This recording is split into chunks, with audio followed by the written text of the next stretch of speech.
నమస్తే, నేను మీ doctor Padmalatha Yarasi, fertility specialist from Proddatur. చాలా మంది ఓపీడీకి వచ్చినప్పుడు, మేడం మేము ప్రెగ్నెన్సీ కోసం చాలా ట్రై చేస్తున్నాము మేడం, 4 years నుంచి ట్రై చేస్తున్నాం, 5 years నుంచి ట్రై చేస్తున్నాము, కానీ మాకు ప్రెగ్నెన్సీ రావటం లేదని చాలా మంది అడుగుతూ ఉంటారండి.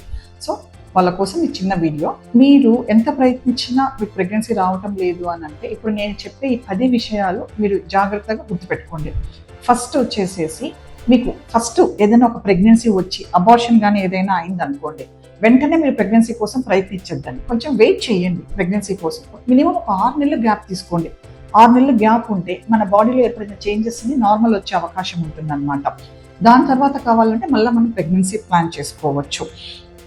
రెండో విషయము, చాలామంది మార్నింగ్స్ లేచిన వెంటనే ఎటువంటి ఎక్సర్సైజ్ ఏమీ లేకుండా ఫస్ట్ ఫోన్ చూస్తూ ఉంటారు.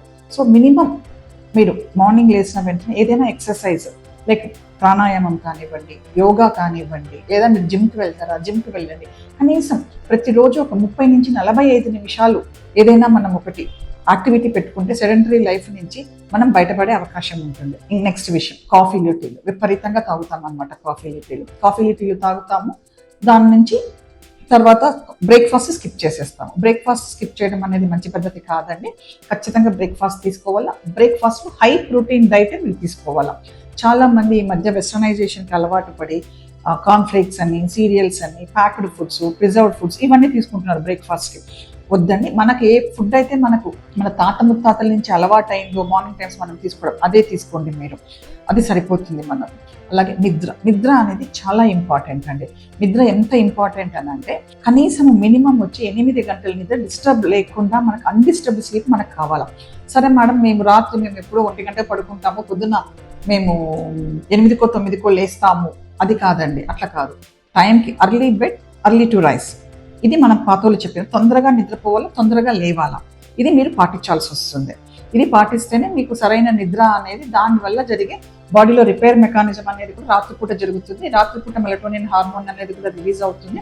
కాబట్టి మీరు నైట్ టైమ్స్ బాగా నిద్రపోతే మంచిది, కానీ డే టైం మేము 8 గంటలు నిద్రపోతాము అని అంటే హార్మోనల్ ఇంబ్యాలెన్స్ ఖచ్చితంగా వస్తుందండి. తర్వాత చాలా ఇళ్లల్లో కూడా మనం చూస్తూ ఉంటాం అన్నమాట, ఈ ప్లాస్టిక్ డబ్బాలు అనేవి మనం ఫుడ్ స్టోరేజ్ కోసం వాడతాము. ప్లాస్టిక్ డబ్బాలు ఫుడ్ స్టోరేజ్ కోసం ఆపేసేయండి. ఎందుకంటే ప్లాస్టిక్లో హార్మోన్ డిస్రప్టర్స్ అనేవి ఉంటాయన్నమాట. దానివల్ల హార్మోనల్ ఇంబ్యాలెన్స్ బాగా ఎక్కువగా వచ్చే అవకాశం ఉంటుంది. అది వచ్చి చాలా మోస్ట్ ఇంపార్టెంట్. అదొకటి మీరు గుర్తుపెట్టుకోండి. బేసిక్గా షుగర్స్ అనేవి బాగా తక్కువగా తీసుకుంటే మంచిది. ఎందుకంటే ఈ ప్యాక్డ్ ఫుడ్స్ కానీ ఇవన్నీ ఏమన్నా చూసినప్పుడు వాటిలో షుగర్స్ అనేవి చాలా ఎక్కువగా ఉంటాయన్నమాట.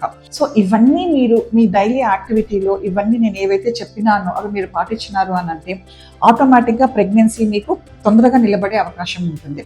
ఇంకొకటి మోస్ట్ ఇంపార్టెంట్, ఇది వరకు అయితే వెస్ట్రన్ కంట్రీస్లో అమ్మాయిలు సిగరెట్ తాగేవాళ్ళు, మందు తాగేవాళ్ళు అని మనం అనుకునేవాళ్ళు. బట్ ఇప్పుడు అది ఇండియాకు కూడా వచ్చేసింది. సో ఇప్పుడు అమ్మాయిలు కానివ్వండి, అబ్బాయిలు కానివ్వండి, అందరూ స్మోకింగ్, ఆల్కహాల్ అనేది కామన్ అయిపోయింది. దయచేసి నేను అందరికీ చెప్పేది ఏమనంటే, పెళ్లి కాని పిల్లలు పుట్టినంత వరకన్నా స్మోకింగ్, ఆల్కహాల్ ఈ రెండింటికి దూరంగా ఉండండి. ఈ రెండింటికి మీరు అలవాటు పడడం వల్ల ఆడవారిలో అయితే ఎగ్ క్వాలిటీ, మగవారిలో అయితే స్పర్మ్ క్వాలిటీ చాలా తగ్గిపోతుంది. దీనివల్ల ప్రెగ్నెన్సీ డిలే అయ్యే అవకాశం చాలా ఎక్కువగా ఉంటుంది అనమాట. So please stop smoking and alcohol. Thank you so much.